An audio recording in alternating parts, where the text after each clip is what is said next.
తాకట్టులో ఉన్న బంగారాన్ని విడిపించి ఆ రోజున్న మార్కెట్ ధర కట్టి మిగిలిన డబ్బును మీకు అందిస్తుంది ఎస్వీఎస్ గోల్డ్.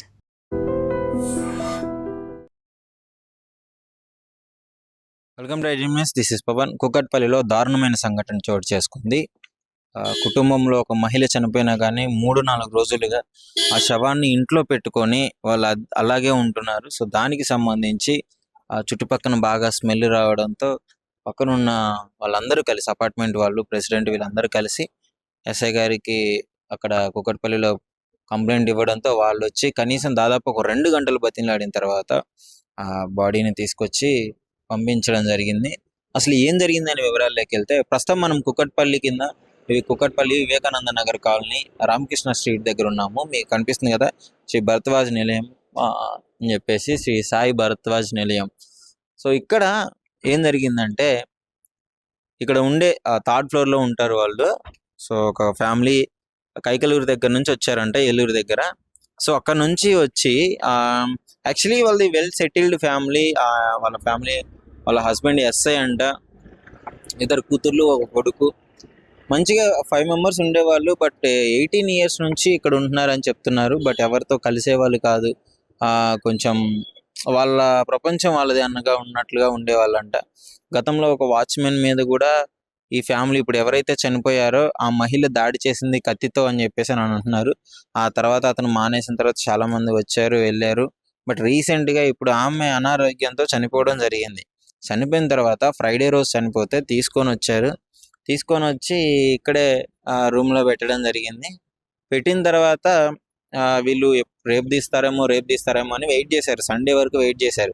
సండే కూడా అవ్వకపోవడంతో కంప్లైంట్ ఇస్తే, సండే రోజు శివరాత్రి అవ్వడంతో సరే నెక్స్ట్ డే మార్నింగ్ చూద్దాము అని చెప్పేసిన తర్వాత ఆ నెక్స్ట్ డే కూడా ఎంత డోర్లు కొట్టినా రాకపోవడంతో పోలీసు వాళ్ళు వచ్చి, అందరిని మీడియా వాళ్ళు రావడం, వాళ్ళని తీసుకుపోవడం జరిగింది. వాళ్ళ గురించి తెలిసిన నిజాలు ఏంటి అంటే, ఎవరితో ఉండేవాళ్ళు కాదు, ఎవరిని పలకరించే వాళ్ళు కాదు. వాళ్ళు ఏదో ప్రార్థనలు చేయాలి అది ఇది అని చెప్పేసి ఆ శవాన్ని అలాగే ఉంచారు అని చెప్తున్నారు. బట్ వాళ్ళకి మెంటల్గా ఆ స్టెబిలిటీ లేదు అని క్లియర్గా అర్థమవుతుంది. సో ఎవరితో ఉండేవాళ్ళు కాదు, వాచ్మెన్ పలకరించినా కానీ పలకరించే వాళ్ళు కాదు. కనీసం ఈ రామకృష్ణ నగర్ ప్రెసిడెంట్తో కూడా సరిగ్గా మాట్లాడే వాళ్ళు కాదు. వాళ్ళ ప్రపంచం వాళ్ళదే. వాళ్ళ ఎస్ఐ అని అంటున్నారు, వాళ్ళ ఫాదరు. మరి వాళ్ళ ఫాదర్ ఉన్నప్పుడు ఎస్ఐ కాబట్టి ఆయన కొంచెం మాట్లాడేవాడంట. తర్వాత ఆయన చనిపోయిన తర్వాత ఇంకా వీళ్ళే ఉండేవాళ్ళు. ఇంకో విషయం ఏంటంటే, 15 ఇయర్స్ నుంచి రెంట్ కూడా ఇవ్వట్లేదు అని చెప్తున్నారు. 15 ఇయర్స్ నుంచి రెంట్ ఇవ్వకుండా ఆ ఓనర్ ఎప్పుడు వచ్చినా కానీ ఓనర్ని బెదిరించడము, ఓనర్తో గొడవలు పడడము, ప్రెసిడెంట్కి చెప్తే మీరు పోలీస్ స్టేషన్లో చెప్పుకోండి, ఇది మేమేం సాల్వ్ చేయలేని పరిస్థితి అని చెప్పడం. అంటే కొంచెం డిఫరెంట్గా ఉంది, వీళ్ళ లివింగ్ స్టైలే డిఫరెంట్గా ఉంది. సో దాన్ని బట్టి పోలీసు వాళ్ళు కంప్లైంట్ ఇచ్చారు. ఆ బాడీని అయితే తదుపరి కార్యక్రమాల కోసం అయితే ఏపీ తీసుకొని వాళ్ళ సొంత ఊరికి వెళ్ళిపోయారు. మీరు లాక్ వేసిన పద్ధతి కూడా చూడొచ్చు. మొత్తం ఏదో గొలుసులు కట్టేసి ఏదో డిఫరెంట్గా లాక్ అన్ని వేసుకొని వెళ్ళిపోయారు. మరి చూడాలి మళ్ళీ వస్తారా లేదా, వీళ్ళు మళ్ళీ వస్తారంట అని చెప్పేసి అని అంటున్నారు. ఆ రెండు కూడా క్లియర్ చేయలేదు. కానీ చాలా దారుణమైన ఘటన. మరి వీళ్ళు నిజంగా మెంటల్ స్టెబిలిటీ లేదా, లేకపోతే ఏంటి పరిస్థితి అనేది పోలీస్ వాళ్ళు ఇక చెప్పాల్సింది. సో ప్రస్తుతం మనతో కాలనీ ప్రెసిడెంట్ ఉన్నారు. అసలు వాళ్ళు ఎక్కడి నుంచి ఉంటున్నారు, ఏంటి, వాళ్ళ పరిస్థితి ఎలా ఉండేది అన్నది అడిగి తెలుసుకుందాం. సార్ నమస్కారం. సార్ నమస్తే సార్, మీ పేరు? Janampalli Purandhar Reddy, Ramakrishna welfare association president, కాలనీకి, వివేకానంద నగర్ డివిజన్, రామకృష్ణ వీధి. సార్ ఏంటి సార్ ఇన్సిడెంట్? అంటే చనిపోయిన తర్వాత 4 రోజుల వరకు డెడ్ బాడీని ఇంట్లో ఉంచుకోవడము, అంటే గతంలో వాళ్ళ బిహేవియర్ ఎలా ఉండేది? వాళ్ళు అంటే మనుషులు ఎవరితోనో కలిసేవాళ్ళు కాదు. సొసైటీలో ఎవరితోనో కలిసిపోయేవాళ్ళుగా కారు. వాళ్ళు ఏంటంటే చనిపోయి 4 రోజులు అయింది. డెడ్ బాడీని తీసుకొచ్చి ఇక్కడ పెట్టి తీస్తామని చెప్పారు. మాకు సండే రోజు ఈ కాలనీ, ఈ అపార్ట్మెంట్ వాసి రాజు అని నాకు ఇంటిమేషన్ ఇచ్చాడు ప్రెసిడెంట్గా. చేస్తే నేనేమన్నానంటే, ఆ రోజు శివరాత్రి పండుగ ఉందయ్యా, ఓకే అని నిన్న మార్నింగ్ నుంచి ఉదయం 10 గంటల నుంచి పోలీసు అధికారులకు మననే సండే రోజు తెలియజేసి అధికారులకు, పోలీసు అధికారులకు, మున్సిపల్ డిపార్ట్మెంట్, మీడియా వాళ్ళకి అందరికీ చేసాము. నిన్న ఉదయం 9 గంటల నుంచి అందరూ వచ్చారు. 10 గంటల నుంచి వచ్చేసి నిన్న సుమారు ఒక 10 మంది పోలీస్ అధికారులు కానీ, మీడియా మిత్రులు కానీ, తర్వాత మున్సిపల్ అధికారులు కానీ, అదేవిధంగా కాలనీ సొసైటీ మా కమిటీ మెంబర్స్, కాలనీ వాసులు కూడా అందరూ వచ్చారు. అంటే ఏంటి అంతమంది చెప్పే వరకు తీయకపోవడానికి గల కారణం ఏంటంటారు? అంటే వాళ్ళు మానసిక స్థితి బాగుండదు.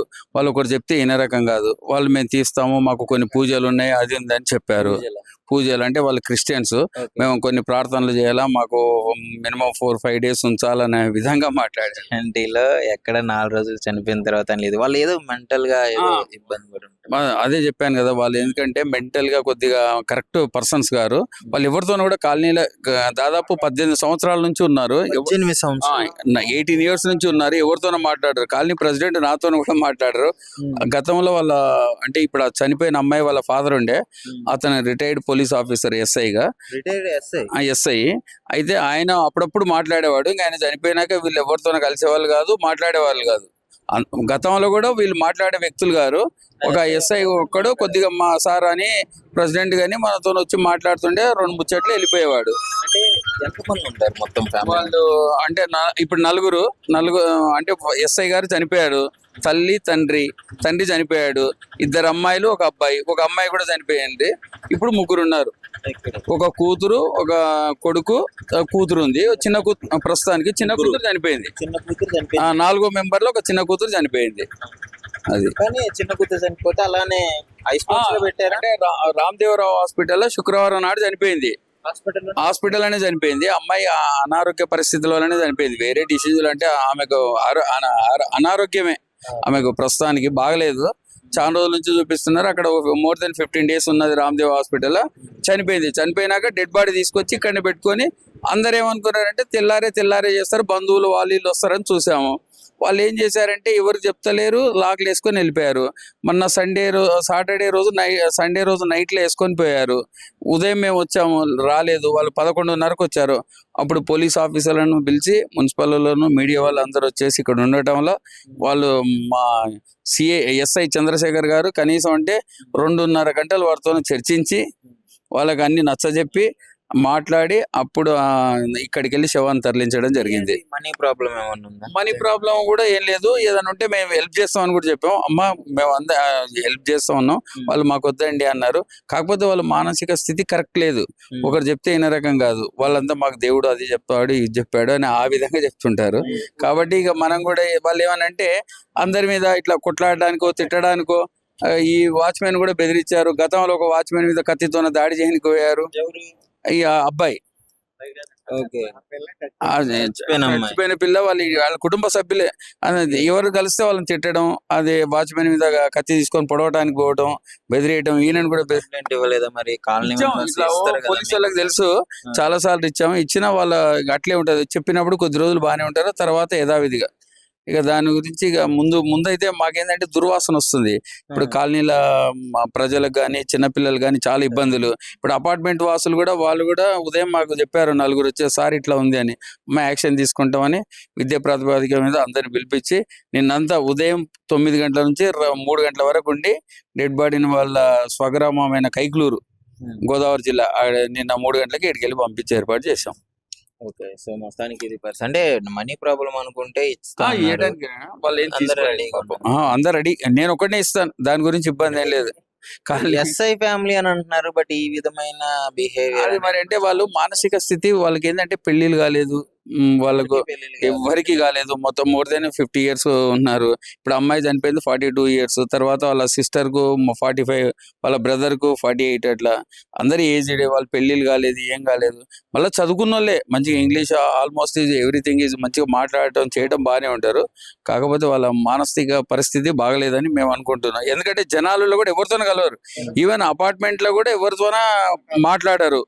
వాచ్మెన్ కు మాట్లాడేది లేదు. చెత్త కూడా తీసుకొచ్చి కింద పెడితే వాడు చెత్త వేసుకోపోతాడు. వాళ్ళు ఎలాంటి డబ్బులు కూడా చెల్లించారు. అట్లనే ఉంది, అదే విధంగా నడుస్తుంది. వాళ్ళు ఎవరితో జనజీవన స్రవంతిలో కలవరు. వాళ్ళంతా వాళ్ళది ఏమనంటే మాకు దేవుడు ఈ విధంగా ఉంది అని చెప్పుకుంటూ వాళ్ళు వెళ్తుంటారు. మనం కూడా ఎవరు కలిసి మాట్లాడటానికి కూడా ట్రై చేయం. ఎందుకు వాళ్ళతో చేస్తే ఇక లేనిపోని అని అంటారు. వాళ్ళు ఉంటారు, వాళ్ళ పని వాళ్ళు చేసుకొని పోతారు అనే విధంగా ఉన్నాం. రెంట్ కూడా ఇచ్చేది లేదు, అది నాకు తెలిసినంత రెంట్ కూడా ఇస్తలేరు 15 years నుంచి. వాడు వచ్చినప్పుడు వాడిని బెదిరియడం ఏదో రకంగా ఎన్ని ఇయర్స్ నుంచి? More than 15 years. ఏమనంటే మాదే ఇల్లు అంటారు వాళ్ళు, ఆడే వచ్చి నాదే అంటాడు. ఇక సరే ఈ గొడవలు మాకెందుకని పోలీసులు కూడా కొన్నప్పుడు అడ్వాన్స్ ఇచ్చిన అట్లేం లేదు, నాకు తెలిసినంత వరకు అట్లా ఏం లేదు. నేను 40 సంవత్సరాల నుంచి ఉన్నా కదా, ఈ కాలనీ పుట్టించిందే నేను కాబట్టి నాకు A to Z తెలుసు. ఇక్కడ అందరూ కొత్త వ్యక్తులే గాని మనకంతా తెలిసినదే. వాళ్ళు వేరే ఇంతకుముందు వేరే ముస్లిం అయినది ఉండే, ఆయన దాంట్లో వీళ్ళు రెంట్ కొంటుండే, ఆయన ముస్లిం ఆయన కూడా వేరే వాళ్ళకు అమ్మిండనే అన్నారు. ఇంకా మా దగ్గరికి ఎవరు రాలేదు, దాని గురించి కూడా మేము పట్టించుకోలేదు. 15 years నుంచి రెంట్ ఇవ్వట్లేదు అంటే ఎలా యాక్సెప్ట్ చేశారు? అంటే ఇప్పుడు వాళ్ళు ఏదనంటే ఇదే ఇది సొంతం బెదిరించడం, ఇది మాదే అని, ఇల్లు మాదే అని సొంతం. వాళ్ళు ఏమంటారంటే ఇల్లు మాది, నీకెందుకు ఇస్తాం అనే ధీమలు ఉన్నారు. వాళ్ళు కూడా గతంలో కంప్లైంట్ చేశారు, బాబు దాంట్లో ఇన్వాల్వ్ కావు మేము, అది మీ పర్సనల్ ఇష్యూ, మీరు ఏదైనా ఉంటే కోర్టు ద్వారా కానీ పోలీస్ డిపార్ట్మెంట్ ద్వారా మీరు పరిష్కరించుకోండి, మేము ఇన్వాల్వ్ కావని చెప్పాము హౌస్ ఓనర్ కు చెప్పేసాం. వీళ్ళు ఏమంటారంటే మాదేనంటారు, అతను నాదంటారు. సరే మీరు తెలుసుకోండి అని చెప్పాము. అది సో ప్రస్తుతం మనకి వాచ్మెన్ గారు కూడా ఉన్నారు. వాచ్మెన్ తో ఇంతకు ముందు కూడా ఇష్యూ అయింది ఏదో చెప్తున్నారు, ఒకసారి ఆల్రెడీ తెలుసుకున్నారు. ఏమైందండి, ఏంటి, వాళ్ళు ఎలా ఉంటారు? మీతో ఎప్పుడన్నా మాట్లాడారు? సరే ప్రెసిడెంట్ గారు అంటే మోస్ట్లీ కలవరు, కానీ మీరు ఎప్పుడు ఇక్కడే ఉంటారు కదా. ఇప్పుడు ఎక్కడ ఉన్నా సరే సార్, మీరు నేను అసలు వాళ్ళతో మాట్లాడను, వాళ్ళు నాతో మాట్లాడకపోయినా సరే ఒకసారి పలకరించాను. పలకరించే మనుషులు కదా చూసి ఎర్రగా చూసింది. ఎర్రగా చూస్తే అంటే పలకరించామని ఎందుకు పలకరించామని కోపంగా చూసి మాట్లాడకుండా నేను గంటకి తగ్గిపోయి ఇంకా మాట్లాడుకుంటా నేను వచ్చిన తర్వాత నేను పక్క వెళ్ళిపోవడం కానీ, నేను మామూలుగా సైడ్కి వెళ్ళిపోవడం కానీ, వాళ్ళు వస్తే అసలు ఇంట్లోకి వెళ్ళిపోవడం ఉండవు అక్కడ బయట. భయపెట్టడం ఏముందండి, అది ఇద్దరు మంచి ముందు అందరూ చెప్తున్నారు, ఇక్కడ అందరూ మాట ఆలకించాలి కదా మనం. దాని గురించి నేను బయటికి సైడ్ అయిపోయి పక్కన ఉండమను. ఈ చనిపోయిన విషయం మీకు ఎప్పుడు తెలిసింది? అంటే వాళ్ళు అలానే ఉంచారని శుక్రవారం నాడు 5 గంటలకి అప్పలస్ మీద తీసుకొచ్చారు. తీసుకొచ్చి ఇక్కడ ఆఫ్ చేశారు గేట్ ముందు. ఆఫ్ చేస్తే దాని మీద సర్జరీ ఉండదు కదా, దాని మీద తీసుకొచ్చారు లోపలికి. నేను ఇంట్లో గేట్ వచ్చింది అని నేను బయటకు వచ్చి చూసి అడుగుదనుకున్నాను. అది ముందు మన కాస్త ఎలాగో చూసిన మన ఇవన్నీ మనం ఎందుకు అడగమని ఆ లోపల గేట్ గా దాటిన తర్వాత తెల్లగొడ్డ వేసి మొఖం మీద ఆ పైన ఇంట్లో తీసుకొచ్చారు దుప్పడే. ఆ దుప్పటి తీసుకొచ్చి పైకి ఒక మూట కింద కట్టేసి పైకి మోసుకుపోయారు. అంబులెన్స్ డ్రైవరు వాళ్ళు ముగ్గురు మోసుకుపోయారు. చనిపోయిన 42 సంవత్సరాలు ప్రెసిడెంట్ గారు చెప్తున్నారు. మొత్తానికి అక్కడే ఉంచి ఆ స్మెల్ వస్తుందని చెప్పేసి అందరు కంప్లైంట్ ఇచ్చారు. కంప్లైంట్ మా ప్రెసిడెంట్ గారు ఇచ్చారు. మా ప్రెసిడెంట్ గారు అన్నీ అక్కడ కాడి నుంచి శివరాత్రి ఆ రోజు ఒక్క రోజు తీసి ఆ మాసం పొద్దున్న 9 గంటల కాడి నుంచి ఎక్కడ ఉన్నారో భోజనం గట్రా చేయకుండా మా ప్రెసిడెంట్ గారు. దాని గురించి సాయంకాలం 3 గంటల దాకా ఉన్నారు. అంటే చనిపోయిన విషయం కూడా అందరికి తెలుసు, తీసుకొచ్చినారు. సండే రోజే తెలుసు, ఆదివారం నాడు నాకు కంప్లైంట్ ఇచ్చారు, అప్పుడు తెలుసు. ఫ్రైడే తీసుకొచ్చారు అన్నారు కదా, వీళ్ళు ఎవరు మాకు చెప్పలేదు. సండే రోజు మనకు చెప్పారు. చెప్పగానే మనం పోలీస్ డిపార్ట్మెంట్ కానీ మరి మున్సిపల్ కానీ మీడియాకి కానీ తెలియజేసి చర్య తీసుకున్నాం. విద్యా ప్రాతిపదిక మీద మండే ఆ రోజు శివరాత్రి, ఆ రోజు అందరికి డిస్టర్బ్ అవుతుంది, ఇంట్లో పూజలు చేసుకుంటారు, ఎందుకులే అని గమ్ము ఉన్నాము. నెక్స్ట్ డే మార్నింగ్ స్టార్ట్ చేసాం. ఇక క్లియర్ చేసి మధ్యాహ్నం దాకా ఉండి సుమారు 200 మంది అంతా ఉండి కంప్లీట్ చేసి పంపించే ఏర్పాటు చేసాం. Thank you.